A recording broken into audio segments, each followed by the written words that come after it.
Hello friends, దేవుని కృప వల్ల అయ్యగారు అమ్మగారు మీ అందరికీ దేవుని యొక్క విలువైన ప్రసంగములు స్వయంగా రాసినవి మీకు అందచేయాలని కోరుకుంటున్నాం. మా పుస్తకంలో సిలువ ధ్యాన ప్రసంగములు 83 ప్రసంగములు, క్రిస్మస్ ప్రసంగములు 50 ప్రసంగములు, బైబిల్లోని స్త్రీల ప్రసంగములు 72 ప్రసంగములు, మోషే సుఖోపవాస ప్రసంగములు 63 ప్రసంగములు. ఈ పుస్తకములు అయ్యగారు అమ్మగారు స్వయంగా రాసినవి మీ అందరికీ అందాలని కోరుకుంటున్నాము. మా పుస్తకములు కావాల్సిన వారు కాంటాక్ట్ అవ్వాల్సిన numbers: Bapatla reverend doctor P Jayapal garu, phone number 9866412025. Guntur doctor P Prasad Rao garu, phone number 9413685994 and 9705789407. మా పుస్తకంలో మీరు తీసుకొని చదివి ఆదరణ పొంది దేవుని మహిమపరచాలని కోరుకుంటున్నాము. Don't forget to like the video. Thank you.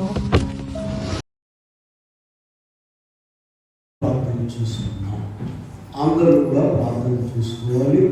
అప్పుడు ప్రభు మనకు దినే బుద్ధి పుట్టిస్తాడు, భద్రపరచుకోవడానికి, అలాగే మనం సరి చేసుకోవడానికి వీలు కలిగిస్తాడు. ప్రేమ కలిగిన మాటలు గొప్ప కృపను బట్టి నాయన ఇలా ఆదివారం ఆరాధనలు, కూటములు, సహవాసములు, నీ వాక్యము నాయన నీ నామము స్తుతించడానికి, గానము చేయడానికి ఏర్పాట్లు, ఆరాధన స్థలము మాకు ఇచ్చిన తండ్రి నీకే వందనాలు, స్తుతులు, స్తోత్రములు.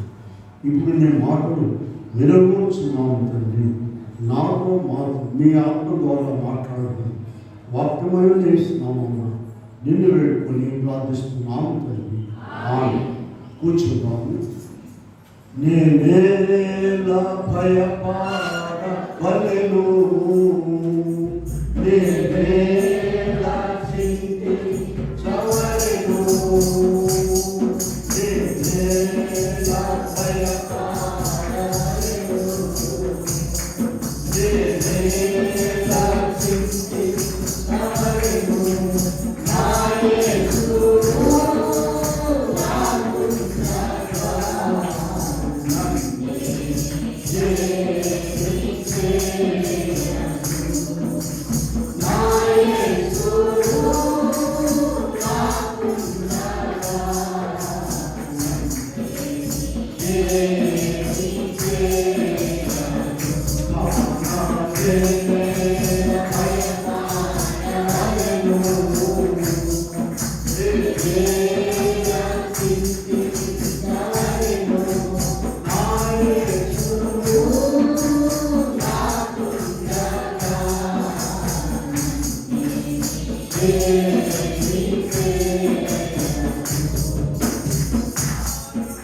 వాక్యంలోని పెడదాము.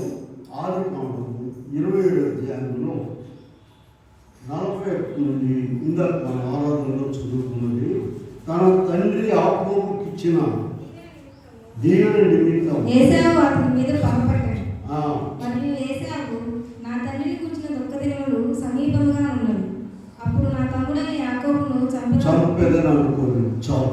ప్రియమైన దేవుని బిడ్డలారా, ప్రభు నామములో కృపా సమాధానం దేవుడు మీకు ఎల్లరికీ అనుగ్రహించుగా.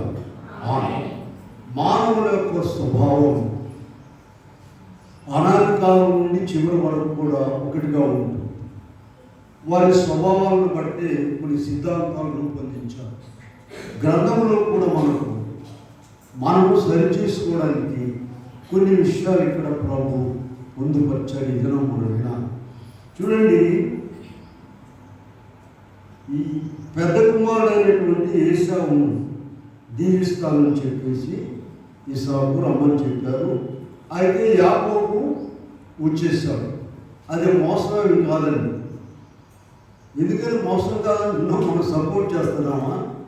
అర్థం కాదు. చూడండి, ఆదికాండం 25లో వెళ్దాం. చూడండి, 25-23లో ఏముందంటే, అసలు వాళ్ళు ఇంకా పుట్టి పెద్దగాక ముందే 25వ అధ్యాయంలో అప్పుడు యెహోవా ఆమెతో ఇట్లా, నేను 2 జనములు నీ గర్భములో కలవు, 2 జనపదములు నీ కడుపులో నుండి ప్రత్యేకంగా వచ్చును. ఒక జనపదము కంటే ఒక జనపదము బలిష్టమై ఉండును. పెద్దవాడు చిన్నవానికి దాసుడగును. ఏంటి వాడు అసలు ఇంకా పుట్టలేదు. పెద్దవాడు చిన్నవానికి, ఇంకా రోమాపత్రికలో స్పష్టంగా ఉంటుంది చూడండి. రోమాపత్రిక 9, 12, 13 చదవండి ఎవరైనా. 9వ అధ్యాయం. దేవుని సంకల్పము. ఇందును గూర్చి నేను యాకోబును ప్రేమించి తిని ఏసావును ద్వేషించి తిని అని వ్రాయబడింది. ఇంకా చదువు. దేవుని సంకల్పము క్రియల మూలముగా కాక పిలుచువాని మూలముగానే నిలకడగా ఉంది నిమిత్తము పిల్లలు ఇంకా పుట్టి మేలును కీడైనను చేయకముందే పెద్దవాడు చిన్నవానికి దాసుడు. ఏంటి దేవుడి దగ్గర అన్యాయం ఉందా? కాదు. మనం చేయబోయే పనులు, మన ప్రవర్తన అన్యాయానికి పుట్టక ముందే తెలిసి ఎక్కడెక్కడ దొంగ పనులు చేస్తామో, ఎక్కడెక్కడ అబద్ధాలు ఆడతామో, అక్రమాలు చేస్తామో ఆయనకు ముందే తెలుసు. ఇది మోసం కాదండి. ఇంకొక విషయం చూడండి. ఇక్కడ మనము ఆదికాండము 25వ అధ్యాయంలో ఉన్నాం కదా. 25వ అధ్యాయంలో ఏం చెప్పారు? బిడ్డలు ఇంకా పుట్టి మేలైనా ఈడైనా చేయకముందే పెద్దవాడు చిన్నవాడికి దాసుడు అవుతాడని చెప్పారు కదా. ఇక్కడ 33వ వచనం చూడండి. 25వ అధ్యాయంలోనే 33వ వచనంలో ఆ జ్యేష్ఠులతో పాపను అమ్మేసుకున్నాడు ఏసావు.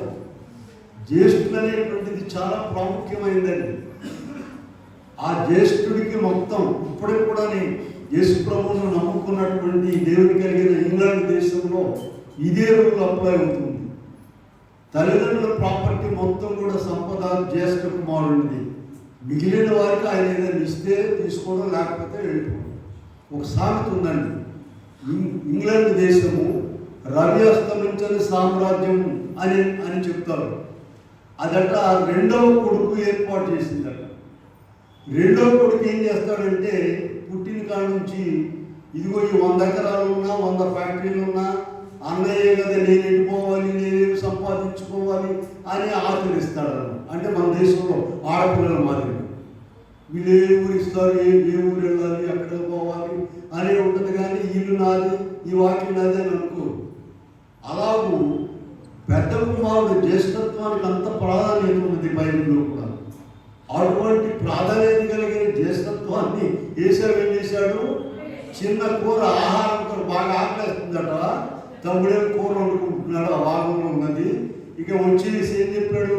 నాకు ఆహారం పెట్టు, నీకు జ్యేష్ఠత్వం. ఈయన బాగా తెలివిగలవాడు కనుక యాకోబు నీ జ్యేష్ఠత్వం నాకు ఇవ్వమని ఇచ్చేసి, కనుక ఈ క్రమంలో ఆయన జ్యేష్ఠత్వాన్ని వదులుకున్నాడు. ఈయన వదులుకుంటాడని దేవుడికి ముందే తెలుసు, వాడు పుట్టక ముందే.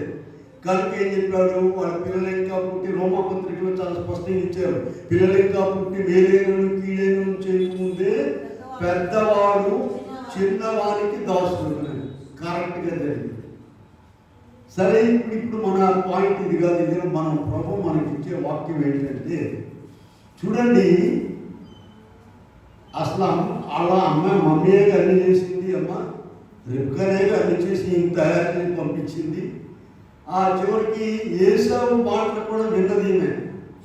విని, అయ్యా నువ్వు వెళ్ళొద్దు, నువ్వు ఇక్కడ ఉండొద్దుగా, మీ మేనమామ దగ్గరికి వెళ్ళు, అక్కడే పెళ్లి చేసుకుని ముందు కొంతకాలం, మరి నేను చంపేస్తానన్నాడు. ఇందాక చదివాం కదా మనం 27వ అధ్యాయంలో 45వ వచనంలో చివర రిబ్కా ఏముంటుందంటే, ఒక్కనాడే మీ ఇద్దరిని నేను పోగొట్టుకొననేలా. ఎంత పగబట్టాడో చూడండి. ఈ పగబట్టడం వలన చంపేస్తానని చెప్పాడు కనుక భయం పట్టుకుంది యాకోబు. ఎవరికమ్మా భయం పట్టుకుంది? యాకోబు. అయితే ఇక్కడ మనం ప్రభు ఇచ్చే పాఠం ఏంటంటే, యాకోబు ఏర్పాటులో ఉన్నాడు, దేవుని ఏర్పాటు జనాంగంలో ఉన్నాడు. ప్రభు మాట్లాడుతున్నాడు, యాకోబు ప్రార్థన చేస్తున్నాడు. యాకోబు ప్రార్థనలు అంగీకరించాడు దేవుడు. ఎంతో వృద్ధిలో నీకు తీసుకొచ్చాడు, నేనున్నాను, నీ వెంట పదన్నాడు. ఇన్ని చెప్తున్నాడు కానీ భయం పోలేదు. యాకోబులు ఏం పోలేదమ్మా? మనము కూడా బాగా ప్రార్థన చేస్తున్నాం, వాక్యం చదువుతున్నాము, తీయబట్టకుండా మందిరానికి వస్తున్నాము, కానీ భయం మాత్రం పోవట్లేదు. దాన్ని పోగొట్టుకోవడానికి ఇది ప్రభు మనతో మాట్లాడు. సర్వశక్తిమంతుడు ఎన్ని వేలు చేశాడో నీకు ఆలోచించండి. ఎన్ని గండాలు దాటించాడో, ఎన్ని ప్రమాదాలు దాటించాడో అవన్నీ లెక్క తీయండి. కానీ మళ్ళీ తెల్లారి భయం వచ్చిందంటే అదే భయం. కనుక ఇక్కడ కొన్ని విషయాలు మనం ధ్యానం చేద్దాము. మనం చూసినట్లయితే ఈయన ఒక గొప్ప ఏర్పాట్లో ఉన్నాడు. ఏశావు గొప్ప ఏర్పాట్లు. ఆదికాండంలో చూడండి 12వ అధ్యాయంలో అబ్రహాములకు దేవుడు ఒక వాగ్దానం చేశాడు. ఇదిగో భూమి యొక్క సమస్త వంశములు నీ యందు ఆశీర్వదించబడును, నీవు కుడి తట్టు ఎడమ తట్టు అంతా వ్యాపిస్తావని చెప్పారు. చూడండి, అబ్రహాము గారు అయిన తర్వాత ఇస్సాకుతో 26:2 చూడండి, 26వ అధ్యాయంలో ఆదికాండము ఇస్సాకుతో కూడా దేవుడు అదే రకమైనటువంటి వాగ్దానం చేశాడు. అక్కడ యెహోవా అతనికి ప్రత్యక్షమై, నీవు ఐగుప్తులోనికి వెళ్ళక నేను నీతో చెప్పు దేశమందు నివసించుము, ఈ దేశమందు పరవాసివై ఉండుము, నేను నిన్ను ఆశీర్వదించేదను. ఏలయనగా నీకును నీ సంతానమునకును ఈ దేశములన్నీ ఇచ్చి నీ తండ్రి అయిన అబ్రహాముతో నేను చేసిన ప్రమాణము నెరవేర్చి ఆకాశ నక్షత్రముల వలె ఈ దేశములన్నీ నీ సంతానమునకు ఇచ్చేదను. నీ సంతానం వల్ల సమస్త భూలోకములను ఆశీర్వదించబడును. చూడండి, అబ్రహాముకి ఇచ్చారు దేవుడు వాగ్దానము. అబ్రహాము కుమారుడు ఇస్సాకు ఇచ్చారు.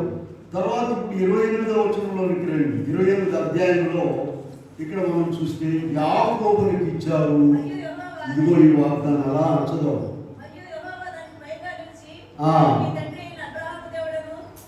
ఇస్సాకు దేవుడను యాకోబు దేవుడను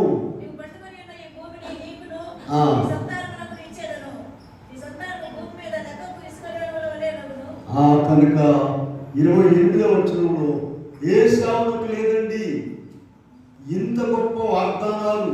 ఈ ఒక పాయింట్ విన్నారా? నీ వలన నీ సంతానం వలన భూలోకంలో అందరూ కూడా ఆశీర్వదించబడతారంటే ఏంటి? ఆయన ఎప్పుడో చనిపోయాడు అబ్రహాము గారు, ఇస్సాకు, యాకోబు గారు. అందులో నుంచి క్రీస్తు ప్రభు వస్తారు, సర్వలోక సృష్టికర్త వస్తారు. ఆయన ద్వారా సర్వలోకము ఆశీర్వదించబడుతుంది అనేటువంటి మాట అక్కడ మనం చూస్తున్నాం. కనుక ప్రియమైన వారులారా, యాకోబు ఎయిర్పోర్ట్లో ఉన్నాడు, ప్రభు మాట్లాడుతున్నాడు. గొప్ప వాగ్దానాలు వాళ్ళ తాతగారిని తండ్రిని అన్ని కూడా ఇస్తూ ఉన్నాడు. వాగ్దానాలు నీవే నీవే అని. కానీ ఏం పోలేదు చెప్పండి? భయం పోలేదు. అన్న చంపేస్తాడనేటువంటి భయం పోలేదు. ఇక్కడ మనం చూసినట్లయితే మనము కూడా గొప్ప ఏర్పాట్లు ఉన్నాం. మనం చూడండి, ఎఫెసీ పత్రికలో మనం చూస్తున్నాం కదా, 1వ అధ్యాయంలో దాన్ని చదువుకున్నాము. 4 నుండి మనం చూసినట్లయితే అక్కడ జగత్తు పునాది వేయబడక మునిపే క్రీస్తులో మనలను ఆయన ఏర్పరచుకొని ఉన్నాడు. జగత్తు పునాది. ప్రియమైన వారారా, ఆ దినాల్లో ఆ ఎఫెసీ పత్రిక 1:4 నుండి చూసాం మనం. ఇందాక చదువుకున్నది, జగత్తు పునాది వేయబడక మునిపే మనందరిని కూడా ఆయన క్రీస్తులో ఏర్పరిచాడు.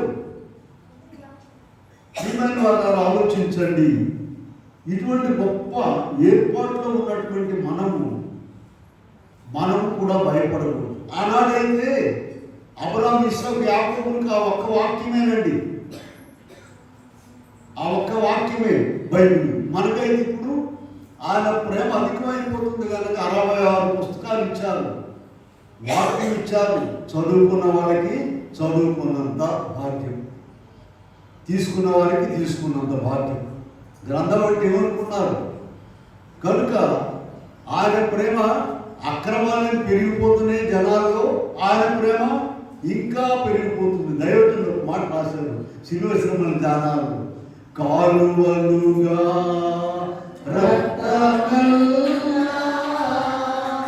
పాలు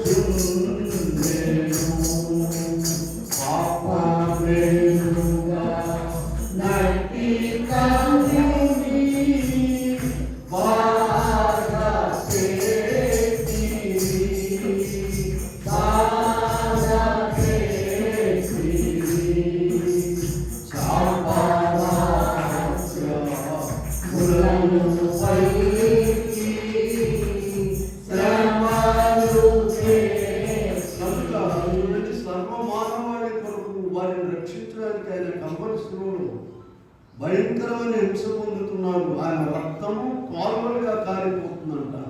ఆయన జాలి ఇంకా ఎక్కువగా కారిపోతుంది. కనుక అటువంటి ప్రేమ కలిగిన తండ్రి ఆనాడు అబ్రహాము ఇస్సాకు యాకోబులకు ఇచ్చినటువంటి వాగ్దానాలను మనకు కూడా ఇచ్చి మనందరినీ కూడా అబ్రహాములాగా ఇస్సాకులాగాను యాకోబులాగాను చేయాలని ఆశించింది. కనుక ఇక్కడ మనం చూసినట్లయితే ఈ గొప్ప ఏర్పాట్లో ఉన్నాడు కనుకనే ఆదికాండం 27 అధ్యాయంలో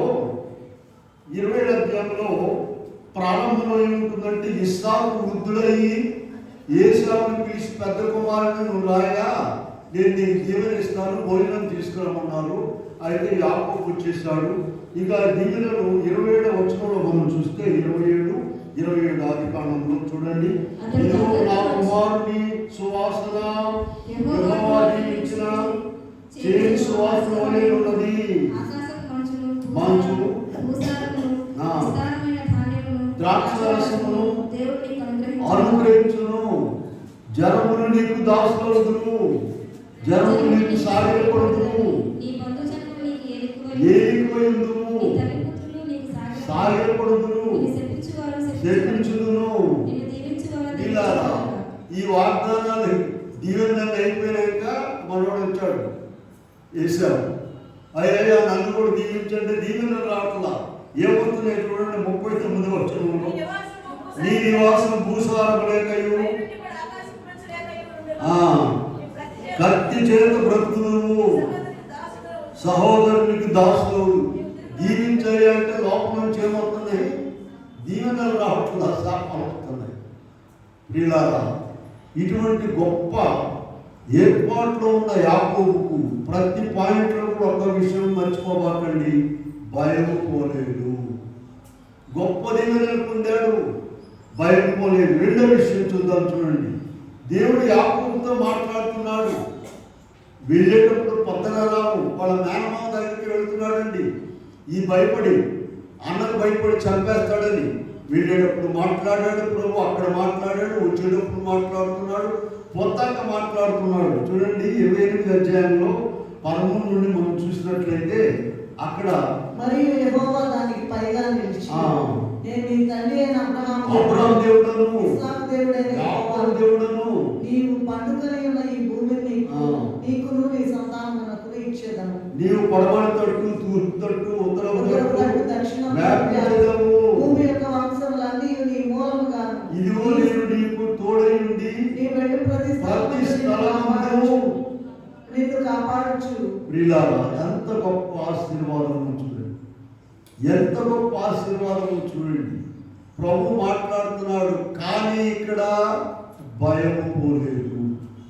ఇప్పుడు మనతో కూడా ప్రభు మాట్లాడుతున్నాడు. చూడండి హెబ్రీ పత్రికలో చూడండి, ఒకసారి ప్రారంభంలోనికి వెళ్ళండి. ప్రభు మనతో ఎలా మాట్లాడుతున్నాడు 1వ అధ్యాయం 1 నుండి చదవండి.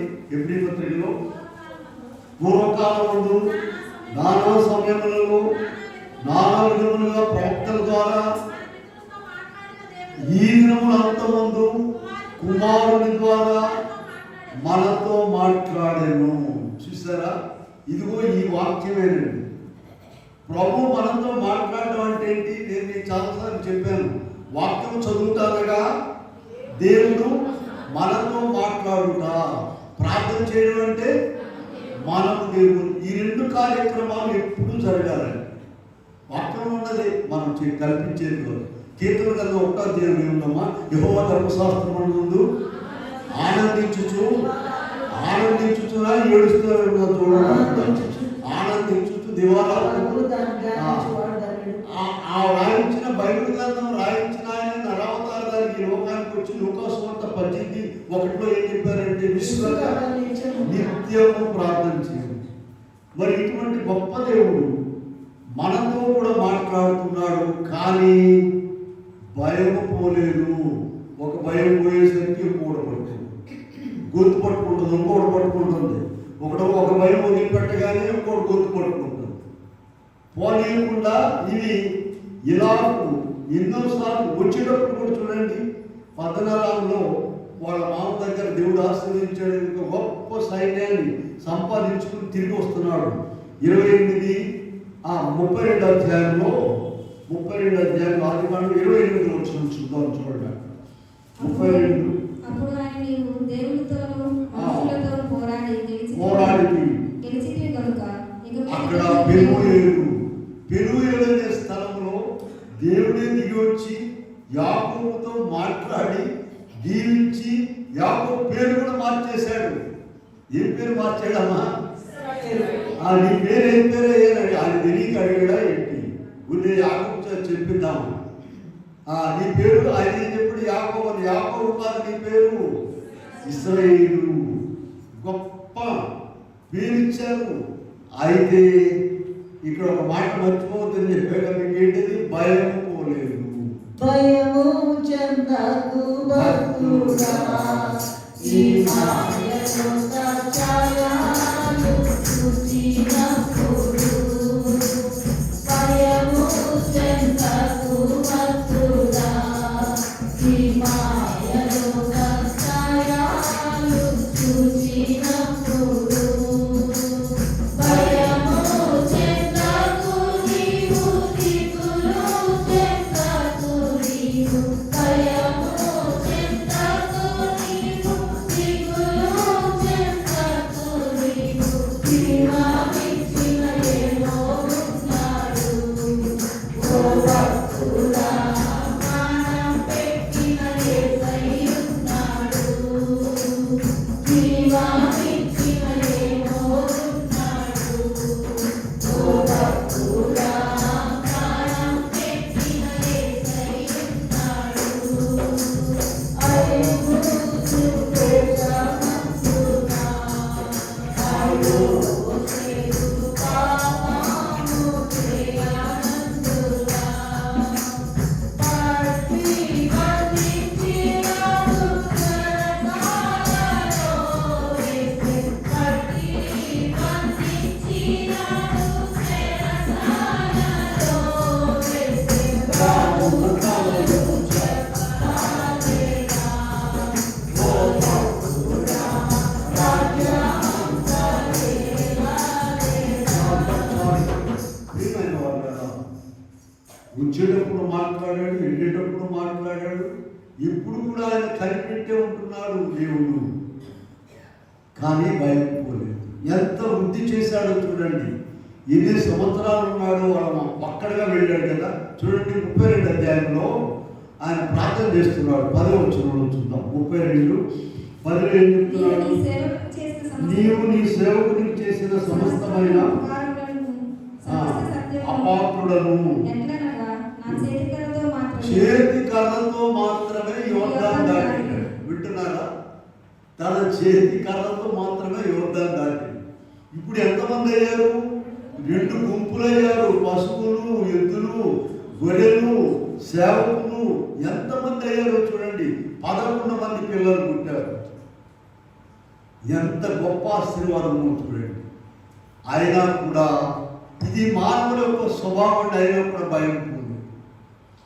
పక్కన సర్వశక్తిమంతుడు ఉన్నాడు, ప్రార్థన చేస్తున్నారు, ఎన్నో వేళ్ళు చేశాడు. పూర్వకాలంలో సున్నాగా ఉన్నాం మనము, ఇవాళ గొప్పగా ఆశీర్వదించాడు. దేవుడు ఆశీర్వదించాడని చెప్పనండి. మన భయం ఈ ఏడుకే లేదనుకుంటారని.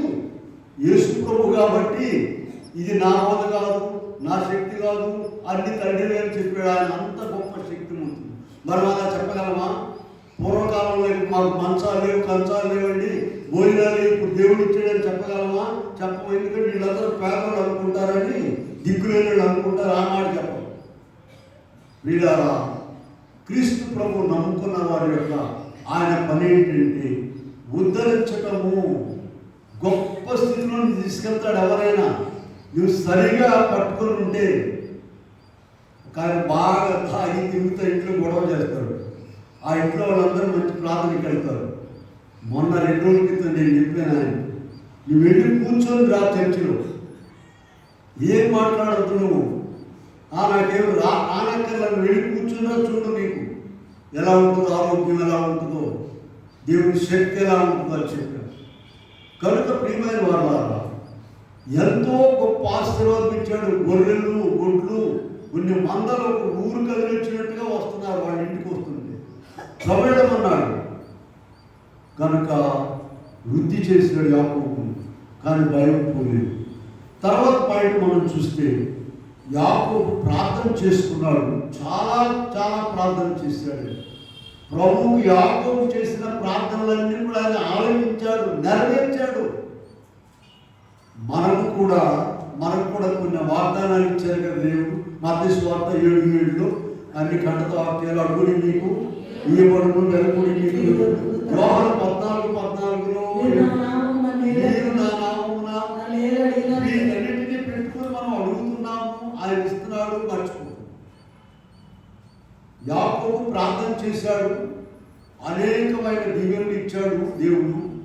మనము ప్రార్థన చేస్తున్నాము, అనేకమైన దీవెనలు దేవుడు ఇస్తూ ఉన్నాడు, ఇచ్చాడు, ఇవ్వబోతున్నాడు. అయితే ఏదైనా కొద్దిగా ఆలస్యంగా అయినా పని కాలేదంటే అది ఆయన తెలుస్తూ నష్టం. ఇప్పుడు మన ఇంట్లో ఒక 5-6 ఏళ్ళ అబ్బాయి ఉన్నాడు అనుకోండి, ఆ బాబుకి ఏం తెలియదు కనుక నాకు పెళ్లి చేయండి అని పోట్లాడితే చేస్తారమ్మా? ఆడికి ఏం తెలియదు, ఆడికి ఏదో అందరూ చెప్పారు, ఏదో అడుగుతున్నాడు. 7 ఏళ్ళు 5 ఏళ్ళు నాకు పెళ్లి చేస్తారు లేదని మారాలు చేస్తే ఏం చేస్తారమ్మా? ఎవరైనా ఏం చేస్తారా? ఏం చెప్తారు వాడికి? ఇది కాదు టైము, వాడు తప్పకుండా చేస్తాను ఆగరా అని చెప్పేసి ఆపుతాడు. దేవుడు కూడా మనం అడిగే ఏది ఇస్తే ఎడిపోతామో వస్తామో ఈ మార్గంలో లేకుండా ఆయన తెలుసు కనుక. ఎందుకంటే యెషయా 59 చూడండి. అదే కాకుండా యెషయా 59:1 మనం చూసినట్లయితే, మన అతిక్రమములను బట్టి రక్షింప యెహోవా హస్తం కూర్చోకాలేదు, ఆయన చెవులు మందము కాలేదు. మీ దోషములు మీకును మీ దేవునికి అడ్డముగా వచ్చేవి కనుక ఆయన ఆలకించుకుంటున్నారు. కనుక ప్రార్థన ఆలకించకపోయినా ఏమైనా సరే మనము ఏం చేయాలి చెప్పండి? ప్రభువును మాత్రం విడిచిపెట్టకూడదు. ఆయన ద్వారా అన్నీ సాధిస్తాము. ఇప్పటి వరకు జీవించి ఉన్నామంటే ఆయనే కనుక ఆయనని ఎట్టి పరిస్థితుల్లో కూడా మనము వదిలిపెట్టకూడదు. చూడండి ఎట్లా ఉంటుందంటే, భక్తి వదిలిపెట్టరు, ప్రార్థన వదిలిపెట్టరు, ప్రభువును వదిలిపెట్టరు, భయం వదిలిపెట్టరు. 2 గట్టిగా పట్టుకుంటున్నారు. చూడండి ప్రకటన గ్రంథంలో 2వ అధ్యాయంలో 25వ వచనంలో తీయతైన సంఘానికి వర్తమానం ఇస్తూ ప్రభు అక్కడ ఒక మాట చెప్పారు. ప్రకటన 2:25 చదవండి. నేను వచ్చే వరకు నీకు కలిగి ఉన్న దాన్ని గట్టిగా పట్టుకోను. 2 పట్టుకుంటున్నారు ఇక్కడ. ఒకటేమో భక్తిని యేసుని గట్టిగా పట్టుకుంటున్నారు, ఇంకోటి ఏందమ్మా? భయం. ఇది కూడా గట్టిగా రేపు సాతాను ఏదో ఒకటి వల విసిరేస్తుంది అన్నమాట. వల విసిరేయగానే తల తిరిగిపోతుంది, ఆడ బాగలేదు, ఒళ్ళు బాగలేదు, నడుము విరిగిపోతుంది, కాళ్ళు విరిగిపోతుంది. ఇక భయపడు. చేసిన దేవుడు వెళ్ళండి ఏంటి? ఆయన ఏంటి? ప్రకటన గ్రంథం 1:18 వచనంలో యోహాను గారితో మాట్లాడుతూ ఒక మాట చెప్పారు. మరణము యొక్క తాళపు చెవులు. నీకు జలం రాగానే ఆయనకి తాళాలు లేవనుకుంటున్నావా? నీకు రోపం రాగానే ఆయనకి నీ తాళాలు లేవనుకుంటున్నావా? లేకపోతే ఆయన కూడా జలం వచ్చింది అనుకుంటున్నావా? వీళ్ళారా, నిన్న నేడు నిరంతరము ఏకరీతిగా ఉన్నాడు. నీకు నడువు లాగేస్తుంది, ఏసై కూడా నడువు లాగేస్తుంది అనుకుంటున్నావా? ఆయన కూడా పనుకున్నాడా? వీళ్ళారా, భయం నీకు ఏం చెప్పారు? తుయితైన సంఘానికి ప్రభు ఏం చెప్పారు? వర్తమానం చెప్పండి. 2వ అధ్యాయం ప్రకటన 25లో నేను వచ్చే వరకు గట్టిగా పట్టు. ఏంటంటే పట్టుకోమంది ఏంటంటే భక్తి, విశ్వాసము, పరలోక రాజ్యం, ఆయన వెళ్ళే వాక్యం దాన్ని పట్టుకోమన్నారు. ఏం చేస్తున్నారు? ఇది వదలరు, ఇది వదలరు. ఏదమ్మా భక్తి వదలరు, ప్రభువును వదిలిపెట్టరు, ప్రార్థన వదిలిపెట్టరు, మందిరాలు వదిలిపెట్టరు, సంఘాలు వదిలిపెట్టరు. At the same time Bible కూడా అదే ఇక్కడ యాకోబులో చివరి వరకు కూడా మనం చూసేటువంటి విషయం. కనుక ఇప్పుడు చూడండి, ఎవరి ప్లాన్లో వాళ్ళు ఉన్నారు. ఇప్పుడు దేవుడేమో ఈయన ప్రార్థన ఆలకించి ఎలాగో తప్పించుదామా యాకోబుని చూస్తున్నాడు. సరే, యేసేవేమో ఆయన తొందరలో ఆయన ఉన్నాడు. ఏంటి, మా తమ్ముడు వస్తున్నాడు, 400 మందితో వెళ్ళిపోయి ఆయన్ని ఎదుర్కొందాము అని చెప్పి ఆయన సంతోషంగా వస్తున్నాడు. ఈయనేమనుకుంటున్నాడు, 400 మంది అంటే తనడానికి వస్తున్నాడు, చనిపోతాడు అని మొత్తం అనుకుంటున్నాడు. ఈయన భయంలో ఈయనున్నాడు, మరి ఏసావు పద్ధతిలో ఏసావు ప్లాన్లో ఆయన ఉన్నాడు. దేవుని ప్రణాళికలో దేవుని ప్రణాళిక ఏంటి? మనం రక్షించడానికా, చావబడ్డానికా? మనల్ని రక్షించడానికి ఇలా 3 ప్రణాళికలు ఉన్నాయి. మన విషయంలో కూడా చూడండి, సాతాను ప్రణాళిక వేరుగా ఉంది, దేవుని ప్రణాళిక వేరుగా ఉంది, మన ప్రణాళిక వేరుగా ఉంది. బైబిల్తో కూడిన మన ప్రణాళిక ప్రార్థనే అన్ని ఏర్పాట్లే, కానీ ఈ బైబిల్తో కూడిన కొన్ని పనులు చేస్తూ ఉన్నాము. అదే ఇక్కడ మనం చూసినట్లయితే బైబిల్ వదిలిపెట్టట్లేదు, భక్తిని వదిలిపెట్టట్లేదు, ప్రార్థన వదిలిపెట్టట్లేదు. బైబిల్ కూడా గట్టిగా పట్టుకుంటున్నాం. మామూలుగా ఉదురుగా పట్టుకుంటూ వెళ్ళిపోద్దని ఏం చేస్తున్నారమ్మా? భయాన్ని కూడా గట్టిగా ప్రభువులో ఉండి ఇంతకాలం ఉండి ఇన్ని వాక్యాలు నేర్చుకుని ఇంత గొప్పగా ఉండి మనము ఎందుకు భయపడాలి అనే విషయాన్ని ప్రభు మనకి ఎదిరించేటువంటి వర్తమానం బట్టి మనం అందరం కూడా ఆలోచించాలి. చూడండి, ఇక ఈ భయాన్ని బట్టిక ఎవరి ఏర్పాట్లో వాళ్ళు ఉన్నారు. 32 అధ్యాయంలోకి వెళ్ళండి, 11వ వచనంలో. సరే, ఇప్పుడు ఏసావు వస్తున్నాడనే మాట వినబడిందండి. ఏసావు 6వ వచనంలో చూడండి, యాకోబు తిరిగి వచ్చి మేము వెళ్ళి 400 మందితో. చూడండి ఎందుకు వస్తున్నాడు. 400 మందితో వచ్చినా కూడా ప్రభు ఆయన మార్చేశాడు. ఈ ప్రార్థన విని ఎందుకు వస్తున్నాడు 400 మందితో? నా తమ్ముడు ఎన్నో సంవత్సరాల క్రితం వెళ్ళిపోయి వస్తున్నాడు చూడాలని, ఆయన యొక్క పలుకుబడిని ప్రదర్శించడానికి జనాలు వేసుకొస్తున్నాడు, కొట్టడానికి కాదు. ఈయనేమనుకుంటున్నాడు భయంతో? చూడండి, భయపడిపోతూ ఉన్నాడు. 32వ అధ్యాయంలో 13వ వచనం చూడండి, ఏసావుకు కానుక పంపిస్తున్నాడు. అతడు అక్కడ రాత్రి గడిపి తాను సంపాదించిన దానిలో తన అన్నయ్య ఏసావు కొరకు ఒక కానుకను, అనగా 200 మేకలను, 20 మేకపోతులను, 200 మేకలు, 20 మేకపోతులు, 200 గొర్రెలు, 20 పొట్టేళ్లు, 30 పొడి పాడి 40 ఆవులు, 10 ఆపోతులు, 20 ఆడవాళ్ళు. ఎందుకు కానుకమ్మా? ఎందుకు కానుక? భయపడి తనకు చంపేస్తాడేమో అని చెప్పేసి ఈ భయముతో ఏర్పాట్లు చేస్తున్నాడు. భయముతో ఏర్పాటు.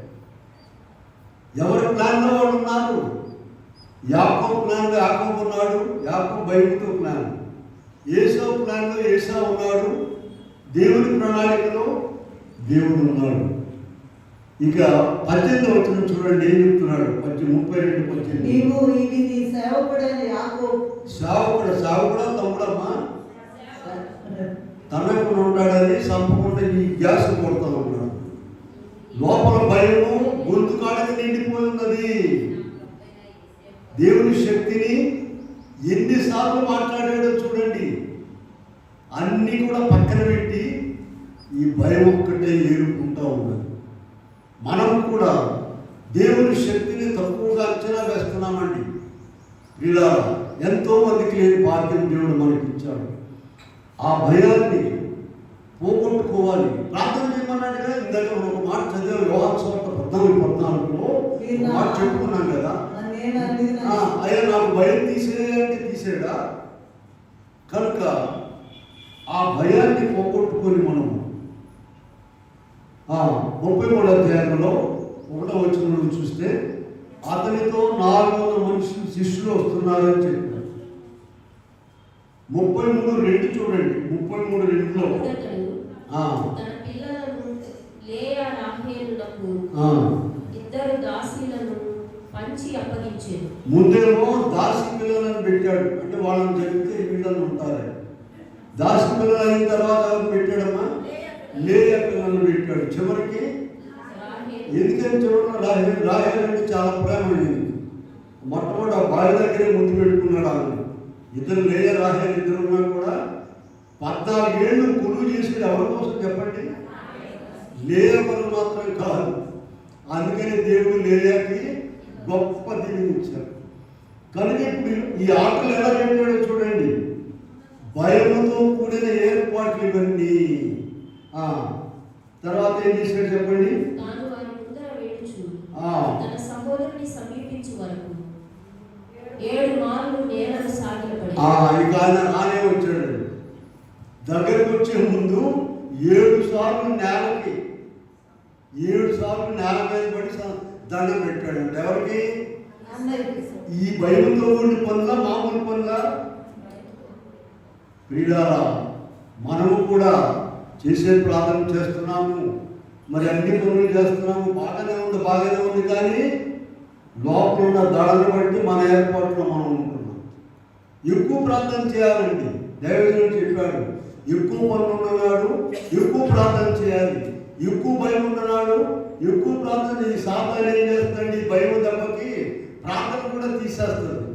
ఒక వచనం పాడతాం. నీకు విరోధముగా రూపించిన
ఏసావు ఒక గుంపు మీదకి వచ్చి అతను చేసిన మిగిలిన గుంపు తప్పించుకొని పోననుకుని జనులను, మందలను, గుంటెలను ఒక గుంపు మీద పడి చంపేస్తే ఒక్కొక్కటి తప్పించుకుపోతారు. ఈ భయముతో కూడినటువంటి పనులు ప్రభు ఎవరితో కూడా, యాకోబు అంటే దీవెన పుత్రుడు, ఎవరితో కూడా మాట్లాడని విధముగా మాట్లాడి నడిపిస్తున్నారు. మనకు కూడా దేవుడు ప్రతిదినము అనేక వాక్యమే కాదండి, ప్రకృతి ద్వారా మాట్లాడుతున్నాడు. చూడండి 19వ అధ్యాయంలోకి వెళ్ళండి, కీర్తన గ్రంథం. అక్కడ ఎంత స్పష్టంగా మాట్లాడుతున్నారు. 19:1 ఆకాశమును వివరించుచున్నవి, అంతరిక్షము ప్రచురపరుచుచున్నది, పగటికి పగలు బోధ చేయుచున్నది, రాత్రికి రాత్రికి జ్ఞానము తిరుగుచున్నది. భాష లేదు.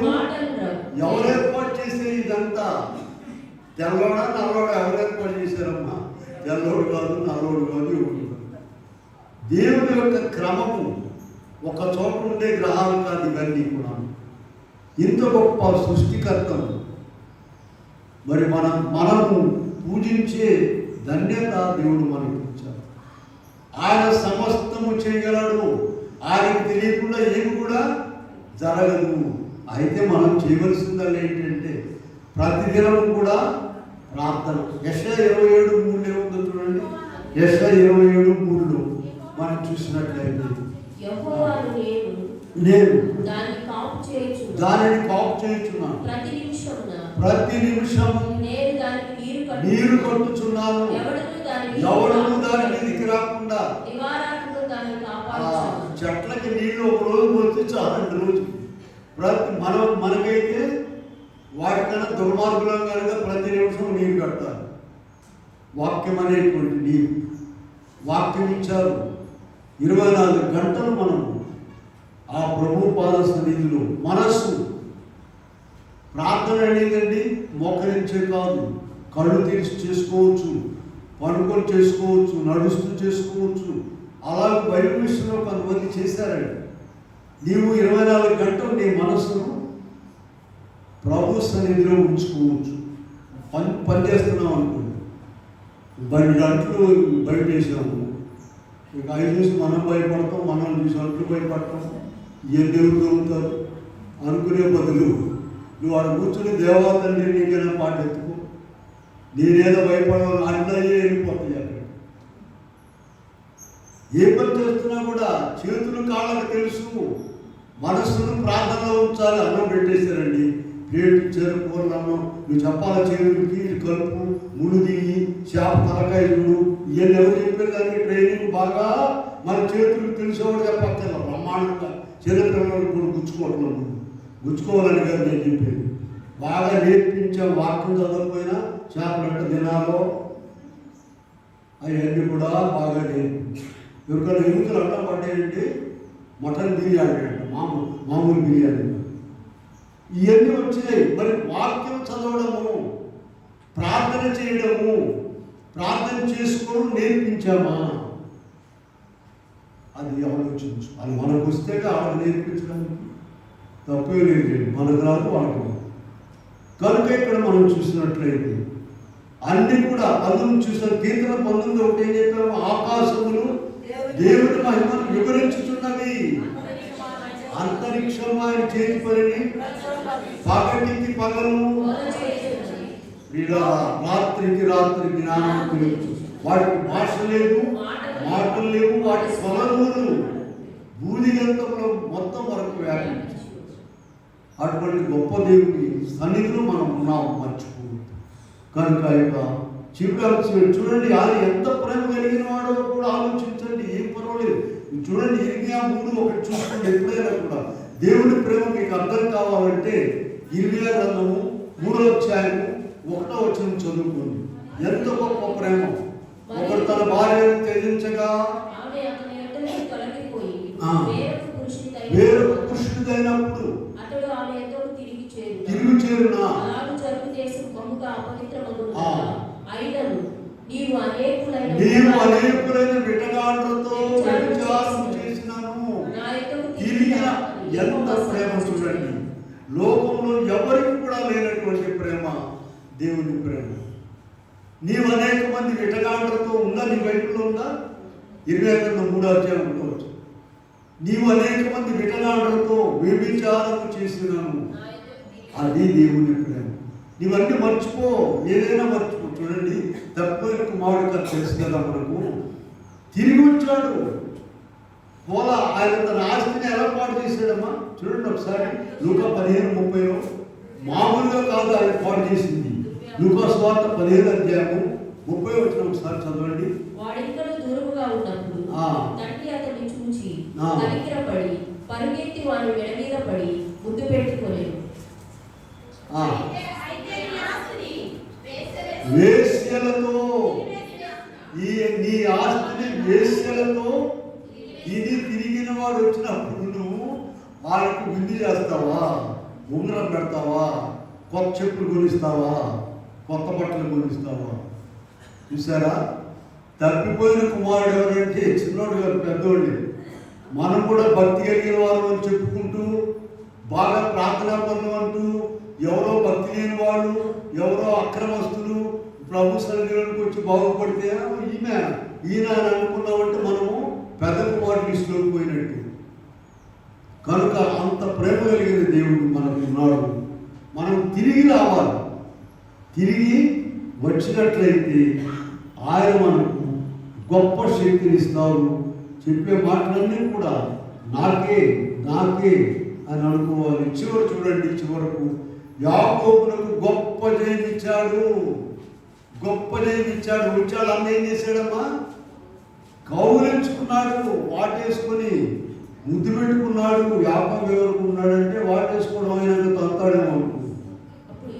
ఇది చివరి వరకు కూడా, లాస్ట్ మూమెంట్ వరకు కూడా పిల్లారా, సాతాను ప్రణాళికలు సాతాను ఉన్నది, దేవుని ప్రణాళికలు దేవుని ప్రణాళిక మనం బాగు చేయాలండి. దేవుని ప్రణాళికలు దేవుడు ఉన్నాడు, భయంతో మన ప్రణాళికలు మనం. కానీ చివరికి ఏం చేశారు? యాకోబునకు గొప్ప జయమిచ్చాడు. యాకోబునకు దేవుడు. కనుక అలాగూ మనము కూడా ఇది నాకే నాకే నాకే అనుకోవాలి. అయ్యారండి ఆ దేవసాయి గారు 136 వచనాలు ఉన్న పాట ఒకటి రాశారు.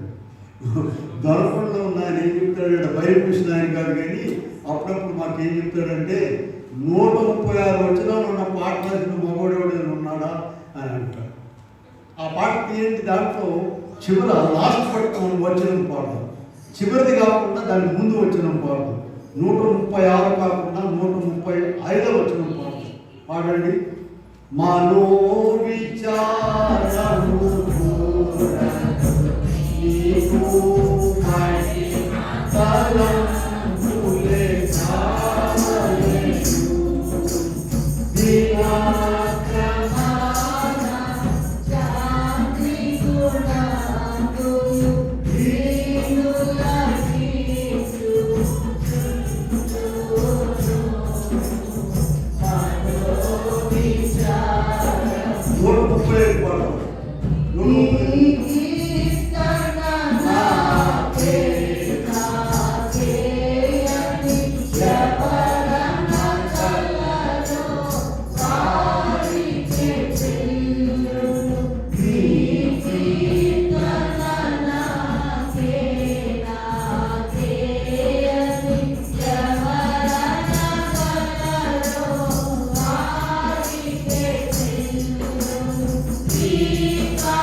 ఎవరైతే నాకే నాకే అనుకుంటారో చూసారా, 3 వచనాలు 4 వచనాలు రాసి మురిసిపోతున్నారు పాటలు రాసేవాడు. అలాగే దేవుని వాక్యంలో ఉన్నాయి 66 పుస్తకాల్లో ఉన్న వాటిని నా కొరకు ప్రభు రాయించాడు. ఎవరనుకుంటారో వారికి గొప్ప దీవెనిస్తారు. యాకోబు ద్వారా మనం నేర్చుకున్నటువంటి దానిని మనం చూడండి. సహజము, యాకోబు కూడా మనుషుడే, సహజముగా జరిగేది. చూడండి, యాకోబు పత్రికలో చివరి అధ్యాయంలో ఒక చక్కని మాట రాస్తానండి. యాకోబు పత్రిక 3 అధ్యాయంగా టైం అయింది. 17వ వచనం అనుకుంటా చూడండి. యాకోబు పత్రిక ఏలియా మన వంటి స్వభావము గల మనుషుడే. వర్షింపకున్నట్లు అతడు ఆసక్తితో ప్రార్థన చేయగా ఆ, 3.5 సంవత్సరాలు వర్షం కురవలేదు. అతడు మరలా ప్రార్థన చేయగా ఆకాశపు అక్కడ వర్షం ఎంత గొప్ప మాట రాశారు చూడండి. ఏలియా మన వంటి, స్వభావం గల మనిషి. యాకోబు కూడా మన వంటి స్వభావం గల మనిషి. దేవుడు వదిలిపెట్ల యాకోబు వాగ్దానం చేసి గొప్పగా ఆశీర్వదించాడు. మనల్ని కూడా ఎప్పుడు వదిలిపెట్టడు. మనం ఆయన వదిలిపెట్టడు, మనం ఆయన్ని వదిలిపెట్టకూడదు.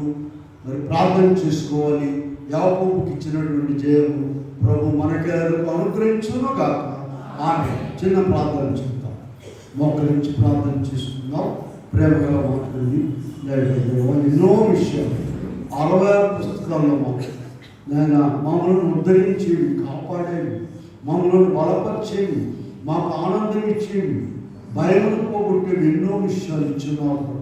ఇదిగో ఇలా మేము కూడా నేను యాకోబుని గొప్ప జయం పొంది కృప దయచేయమని యేసు నామమున వేడుకొని ప్రార్థిస్తున్నాము తండ్రి. ఆమేన్. కూర్చో.